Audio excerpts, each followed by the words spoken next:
so much.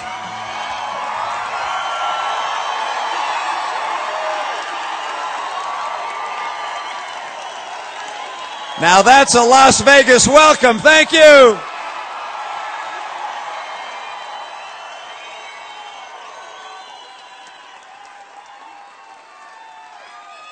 Boy, that warms the heart. Thank you so much.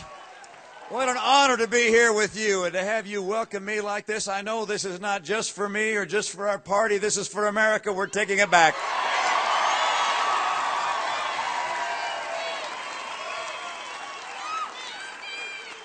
What an honor to be introduced by Colonel Anton. I appreciate his service in our military. I appreciate the men and women who serve in our military and have served in our military.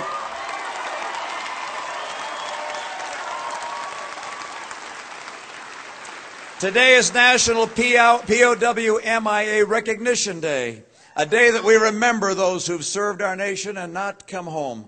We will keep them in our hearts and in our prayers forever. We love them. We appreciate them. We want them to come home and be with their families and with a country that loves them and a country they love dearly. Thank you. I am honored to be joined by your Lieutenant Governor, who is today Governor because Governor Sandoval is over in China doing some work getting customers to come here to Las Vegas. And so right over here is Governor Brian Krolicki. Governor Krolicki, thank you.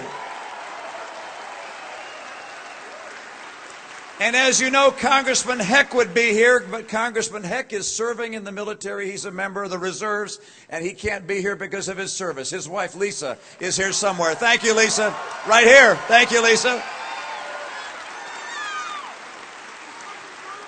And our hearts are also heavy as we recognize that Tyrone Woods, a hero who stood up to protect his fellows in Libya, lost his life. A Nevadan, a Las Vegan who has lost his life. He left 3 children and a wife behind.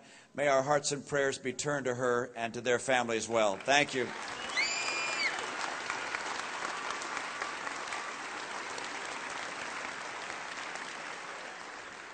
Now, we have some work to do. Yeah, sit down. Go ahead. That's all right. You have some work to do, all right, because you've got to make sure and elect me president in November. We got to get that job done.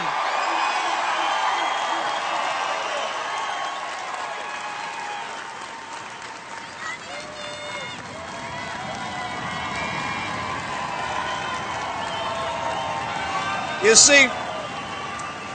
see, President Obama raised up the white flag of surrender again yesterday. He said you can't change Washington from the inside. You have to do it from the outside. We're going to give him that chance. He's going outside.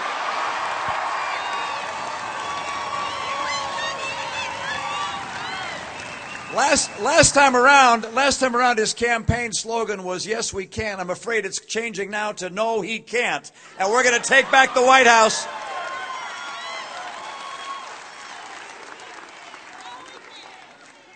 Washington is broken.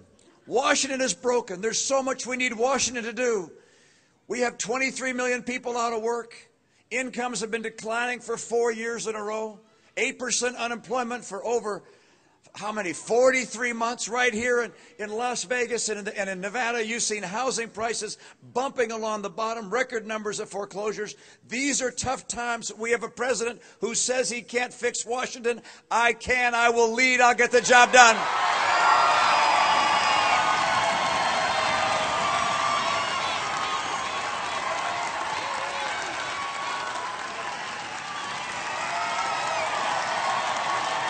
Now I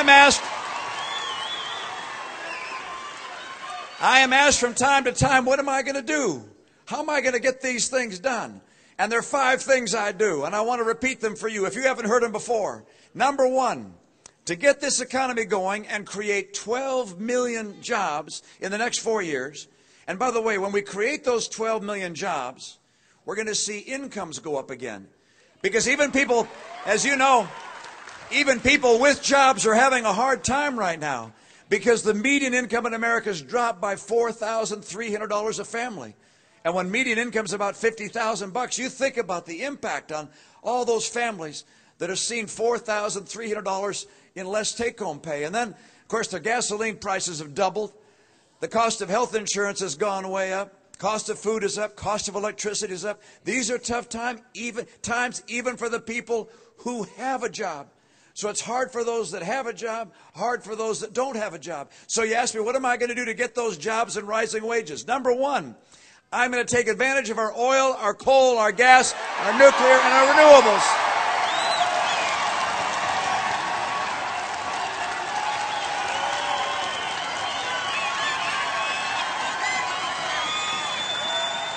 And that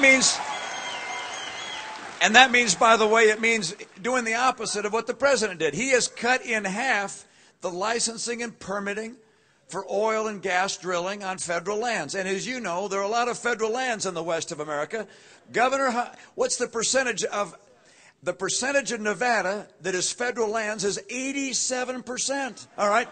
So I'm going to make sure that we double, not cut in half, we double the number of licenses and permits to drill for oil and gas on federal lands.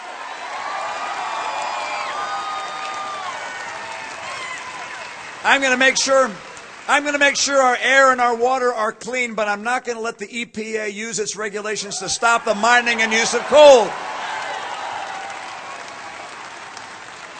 And I am going to bring that pipeline in from Canada so we can get their oil.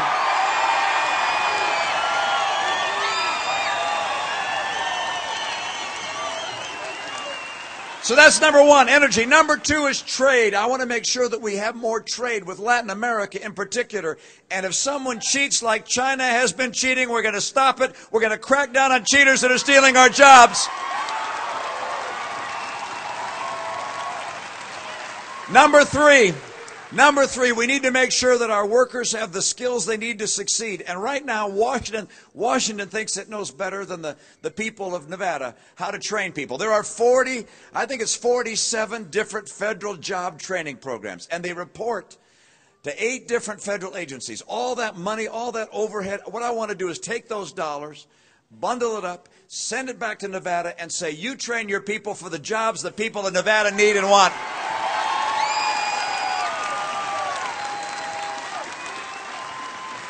And to have the skills to succeed, we not only have to train our current workers, but also we have to make sure our kids are getting the education that will allow them to succeed.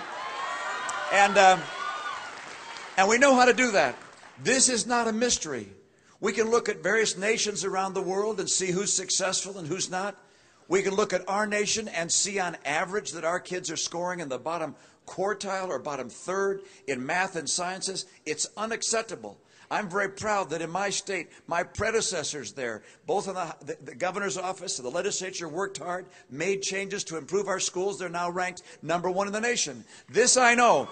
If you want to have great schools, you have to put the kids and their parents and the teachers first and the teachers' union behind.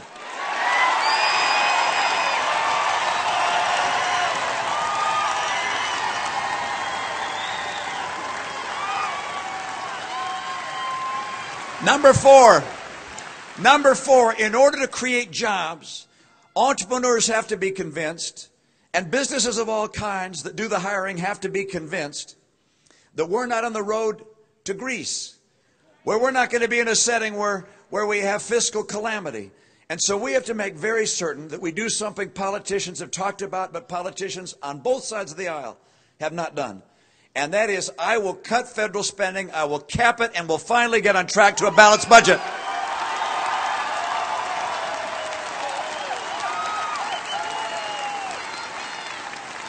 And number five, to get this economy going, we have to champion small business. We have to make it easier for entrepreneurs and small businesses.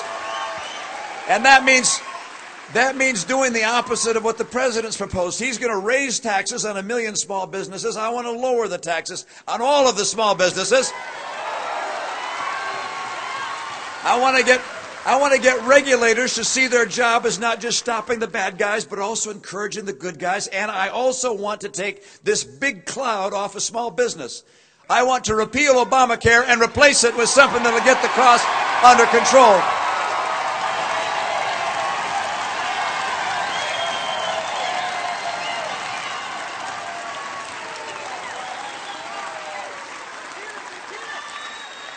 Now, there are also some things we have to do to make housing work right here in Nevada. We have to reignite the housing economy here so that home values start going up again. It's just unacceptable. And there's some things I'll do. One, you all know the impact of having a vacant home on someone's block, all right? When having the garage door dented in and perhaps graffiti or big weeds growing, that hurts the whole neighborhood. The federal government has about 200,000 foreclosed homes they're holding on to. I'll make sure we get them sold so every home is occupied and we fix our neighborhoods.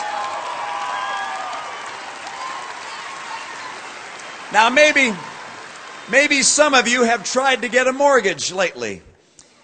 And if you have, you'll find out how hard it is to get a mortgage lately. And I'll tell you why. It's kind of a confusing thing, but they passed this law called Dodd-Frank, and in there they say that if you don't give out a qualified mortgage, it has to be a qualified mortgage, or you could face very serious penalties. Now, the only problem is they didn't define what a qualified mortgage is. So for 2 years, the people who are bankers and mortgage bankers want to give mortgages, but they don't know whether they're going to get in trouble because they don't know what the definition of a qualified mortgage is. And so we've had a hard time getting credit out to people who would want to buy a house. I will get credit flowing to people who are qualified so they can buy a home, and we're going to start moving more homes and raise values.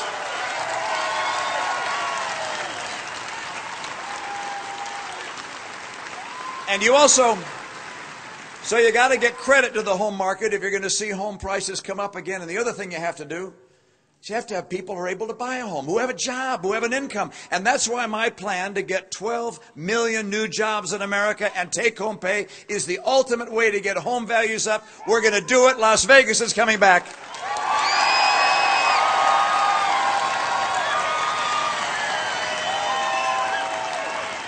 And there's one more thing. There's one more thing that's going to help Las Vegas and get home values up and get unemployment down here. And that is you're going to have a president that encourages people to come to Las Vegas for company meetings, not to stay home or go somewhere else.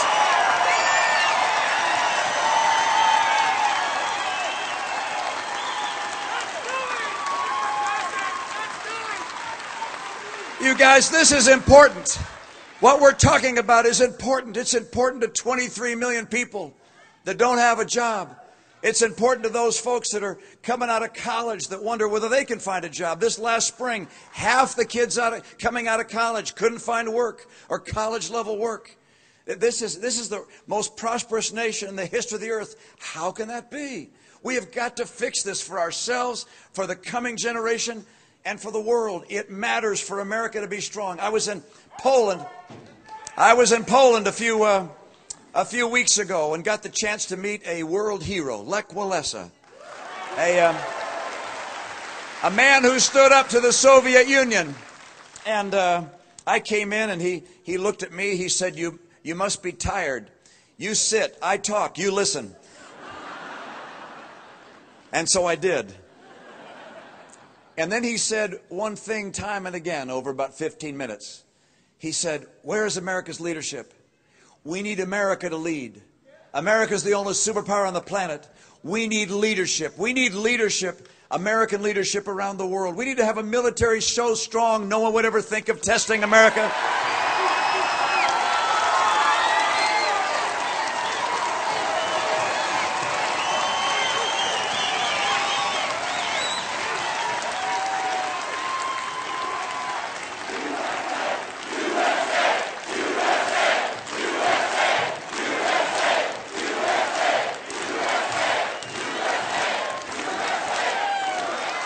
You see, I think the only place the president's comfortable cutting is our military.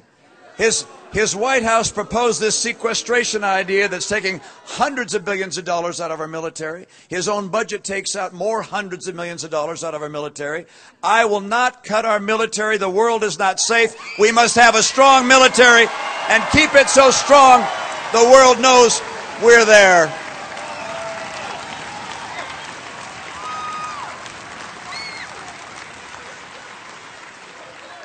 We're coming back, you guys. The energy and passion of the American people is going to help reignite this economy and keep us strong and allow us to lead at a time when the world needs American leadership. I've been able to go during this campaign across the country and meet heroes. I see these men and women here that are wearing the uniform of our nation. A World War II veteran, a World War II veteran. Would our veterans please raise their hand and be recognized? Thank you. Vietnam veterans, Korean veterans. I've seen the spirit, the patriotism of the men and women who serve, and we love and appreciate them. I've also seen the homes of America and how much we love our children and care for them and invest in their future. I've seen also the people who start businesses that employ themselves and one another. And I'm always amazed at the ways that people can do and how they start businesses and grow them. And sometimes the innovativeness just inspires me. Why, Debbie Summers right here in Las Vegas. You probably don't know Debbie. She's in the furniture rental business. You know her. She is furniture rental. She rents furniture to conventions that come here and to nightclubs and so forth. I went to her warehouse. It looked to me like what she rents are black naugahyde sofas and black coffee tables. And after President Obama said not to come here for company meetings, her business totally dived. And she was gonna lose her business perhaps and lose the jobs of people who work there. But you know, she's creative and innovative. And she said, you know what, instead of just renting furniture, I'm going to teach my employees how to make furniture. So she taught them how to make furniture. And now they sell furniture around the country and they rent furniture here as well. That's the kind of spirit that you find in this country. It's amazing. I met a Russian immigrant, and he came to San Diego. He had a back problem.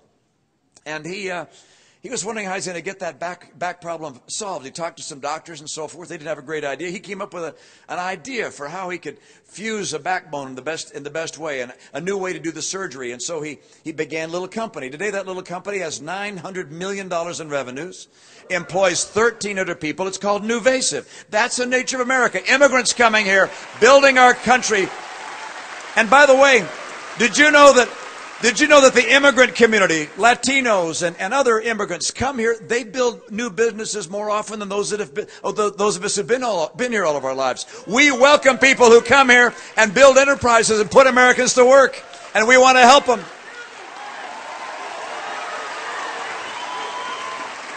And he said it.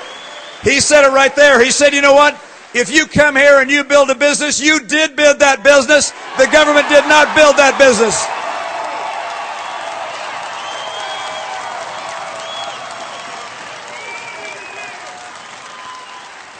This is a time of choice for the country.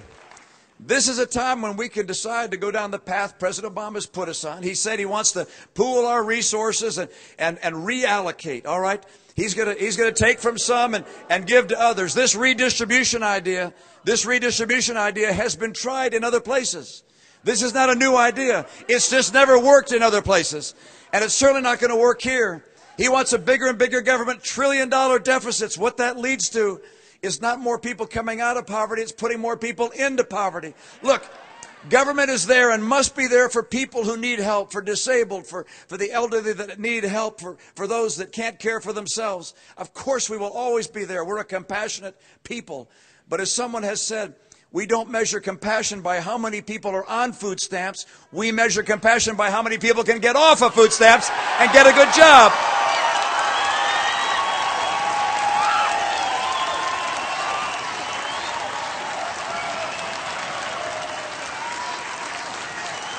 I'm convinced that the path he's put us on is the path to Europe, or I jokingly say to California, all right? And I don't want to go there. That's not working there. I don't want to have it come here. I don't want to have a government getting bigger and bigger, more intrusive, telling us what kind of health insurance we have to have. I don't want to have a government that becomes so large that it smothers the American dream. I don't want to have a government that takes from some and gives to others. What I want to do is restore the principles of freedom that made America's economy work in the first place.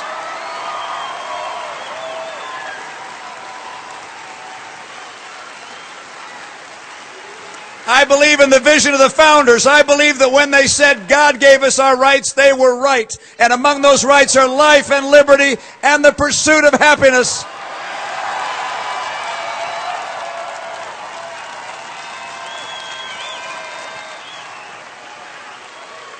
We are not going to transform America into something we would not recognize. We will restore American greatness by restoring the principles of America. We will restore freedom, free opportunity for the American people to realize their dreams. That's what's going to bring us back. I want to create those 12 million jobs. I want to help every citizen of this country have a bright and prosperous future. I want your children to know the future will be better than the past. We're going to make it happen. I need you to get me elected in November. Let's get the job done. Let's get America strong again.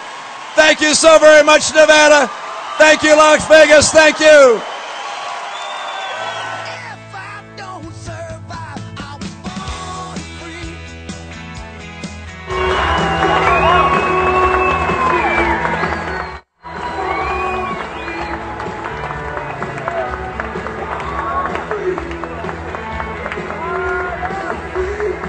Like a river raging strong. In the wind I'm facing, chasing dreams and racing by the tide.